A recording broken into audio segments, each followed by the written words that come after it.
The 13th race of the Aflac All Pro Tour would be at Bristol Motor Speedway for the All Pro 150.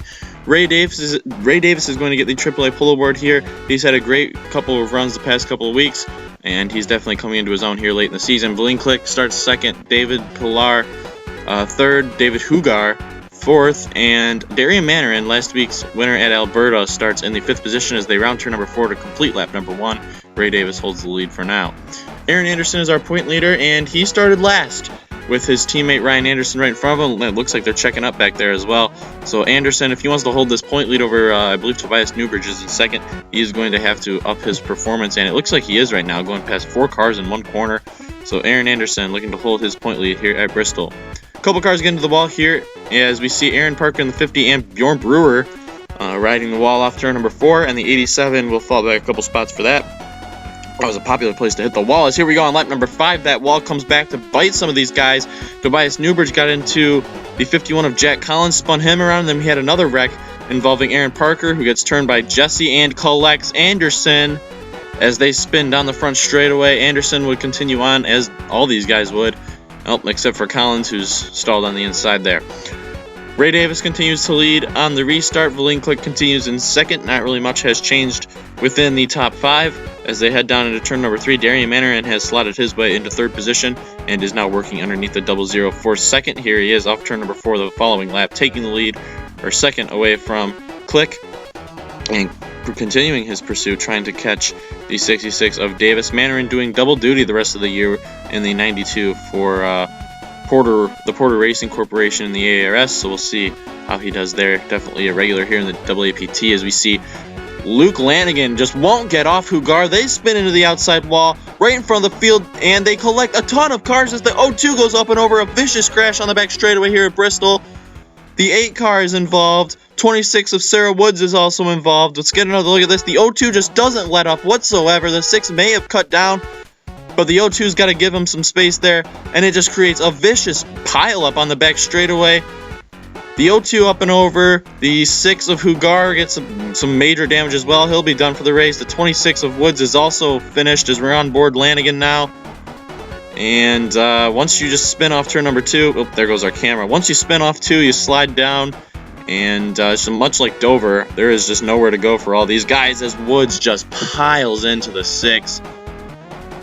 And just an innocent victim in there. Zach McCrae also involved in the 3.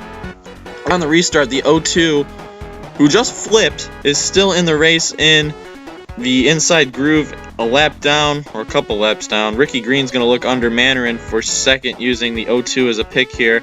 Lanigan definitely being a distraction right now, as here comes Ricky Green going to take advantage of this one.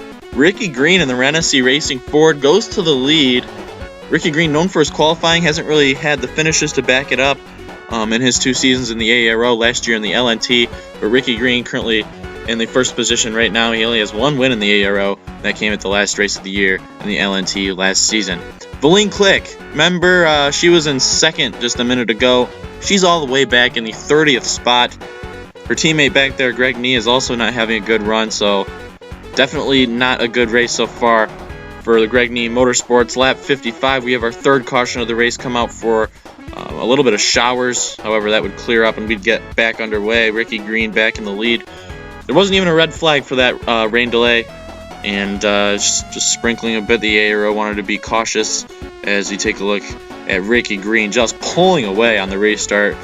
Bristow moved up to second after pit stops. That's why you see the 41 where he was. As we have another caution on lap 65, the 24 goes around, spins a couple times, and gets hit hard by Casey Littinger. The 24 goes up and over. Not often you see a flip at Bristol, let alone 2 in 10 laps. And the 31 of Pilar is also involved. Collex Newbridge, who's looking to capitalize on the misfortunes for the 38. 66, our pole sitter, is also involved, and that would end their days. Or nights, rather, as the 34 continues to lead on the restart. He's definitely using those lap cars to his advantage.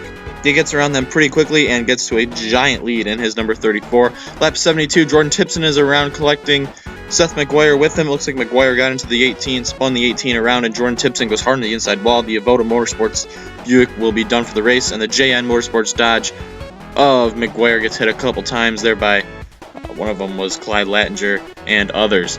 On the restart, no surprise, Ricky Green is still in the lead. He's held the lead ever since he took the spot away from Ray Davis, and he continues to have those big leads on the restarts. Greg Nee in the 100 is going to get turned right here on lap 81, collecting Ray Pax in the 69 and McGuire's second straight wreck, and they would all continue on. However, the 52 would remove his hood from this. Restart, Ricky Green in the lead. No surprise here. Darian Manarin has worked his way back up into the second position after a pretty bad pit stop that sent him back a couple spots. And it looks like, once again, same old on the restart, as the lap car is just too much of a force to handle for those guys in second and beyond, as the 38 of Aaron Anderson, our points leader, once again goes around, and Seth McGuire once again involved in a wreck, and he would remove his hood from this wreck, as the 38 is upside down, but he would continue on. The 38 obviously done for the race. Tough night for the point leader, and this opens the door for Tobias Newbridge if he can finish strong here at Bristol. 34 of Ricky Green, once again on the restart, is just dominating. Here comes Keith Jesse to second underneath Darian Manor in the 1. Jesse has a win already this season, and he's definitely one of those guys in the AAPT that you always have to watch out for. Remember, last year he got 3 wins on the year, and this year he's looking to add to his 1 win. Casper Bristow goes around on lap 99, and would continue on. There'd be no yellow, obviously, and the 41 would continue on. Doesn't even have to make a trip down pits, and he will keep the racing going. Lap 114, just about 11 laps to go. Here comes the 77 of Keith Jesse, who caught the 34 of Ricky Green in lap traffic. 38 of Aaron Anderson actually still in this race, but obviously very off the pace. Keith Jesse uses it to his advantage, takes the lead away, looking for his second win on the year, and he definitely looks like he has it locked up right now, as here comes Ryan Anderson to battle for second with Ricky Green with just 5 laps to go.